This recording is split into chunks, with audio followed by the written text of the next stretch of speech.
When you're learning something in school, it is guaranteed that you're going to get stuck on something sooner or later. You might get stuck on a question, problem, project, paper, or a concept. But you will get stuck. But what exactly do you do when you're stuck and you have no idea what to do? Well, most students never get help. And that's the first thing you should do. If you're stuck on something or you have a question, you go get help. But a majority of students don't get help because they think, my God, I'm getting help. I must be stupid. Or if people see me getting help, they're going to think I'm dumb. That's not even the case. It's the exact opposite. That's what's crazy. A smart person gets help when they're stuck and have no idea what to do. Why are you going to waste time trying to figure something out? You have no clue what you're doing. And I experienced this all the time when I was in college, especially when it came to physics. I would be doing a physics problem. I'm like, what am I doing? Electromagnetism? I'm trying to find a flux. I am so lost. Know what I did? Right away. Like, when I knew I didn't have a clue on how to solve the problem, I stopped and went to a friend to get help. Right away. I didn't try to figure something out. It's not because I was lazy and just wanted help. It's because I absolutely had no clue. Why are you going to waste time trying to do a problem, answer a question you have no idea or don't have the knowledge on doing, right?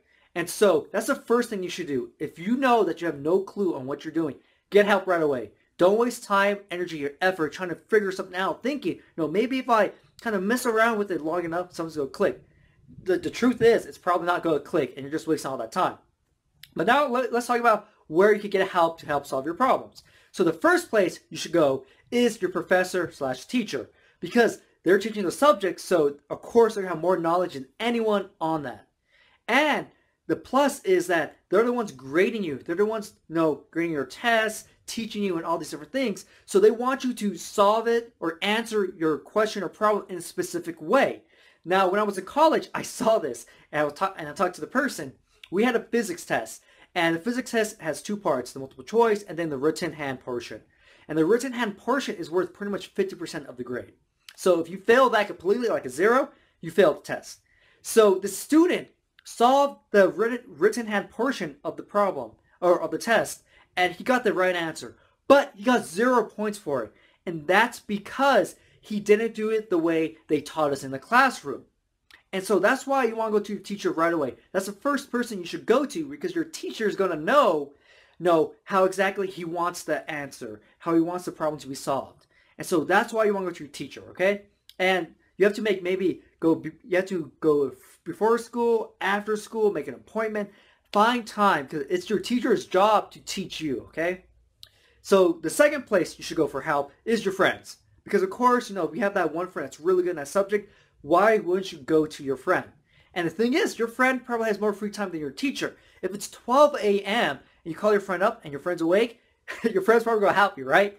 But if you call your teacher at 12 a.m., probably, first of all, how are you getting your teacher's number? But it won't go down well. That's the second thing, right? It probably go down pretty bad. But your friend is an excellent resource to go get help from. And I got help from my friends all the times. My friends came to me for help all the time. My friend who I think didn't pass calculus 2 or 3, he already took it, but he had to retake it the next year. He came to me for help. Now, how does that make sense? How does that make sense? My friend who took the class already is coming to me, someone who never took the class, for help. So your friends are an amazing resource to get help from. And the last place, the third place you should get help from, this is pretty much the last resort, is the internet. Now, chances are someone had the exact same problem as you. And so you might find a similar answer or the exact answer you need on the internet. But the thing is, you don't really get the explanation, right? Because it's just kind of right there. Maybe, they show their solution or their thought process, but you can't really ask the solution, hey, or the person who made the solution, how did you do that? Wait, this part doesn't make sense. It's pretty much, it's right there. You gotta take it for what it is. And I'll admit, I Googled problems for like the different science classes I got on the internet and got the exact answer. But I tried to understand the process so I really could solve future problems that were similar to or based on the concept of that problem. And so I didn't just take the answer and run with it, but I know a lot of people who just want the answer. Oh, this is what you do, plug into the equation, boop, plug it into their answer or to wherever their numbers were and get their answer.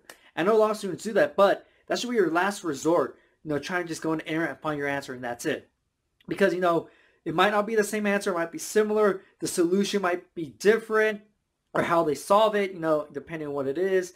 And so that's why you want to be careful. So to recap, when you're stuck on something, you have no idea what to do, get help right away, okay? Find help. Ideally, your teacher.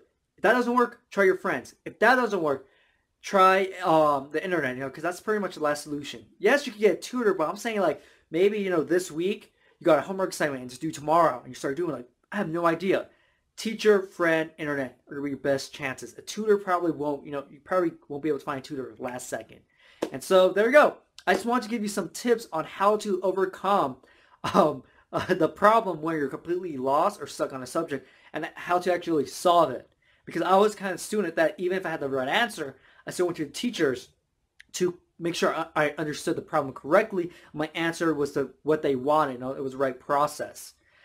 And you're talking to someone who was a valedictorian straight A student who was always going in every single day. I kid you not, every single day trying to make sure I understand the concept. While most students, they wouldn't want to go because it's too much time or like, oh, I'm too busy. Don't be that student. If you're stuck, go get help. There's no shame in getting help. And if you get help, then you can have someone else who's having a similar problem, who's too scared to go ask a teacher or some other friends, right? So there you go. So hopefully you find these tips useful, and I'll see you next time.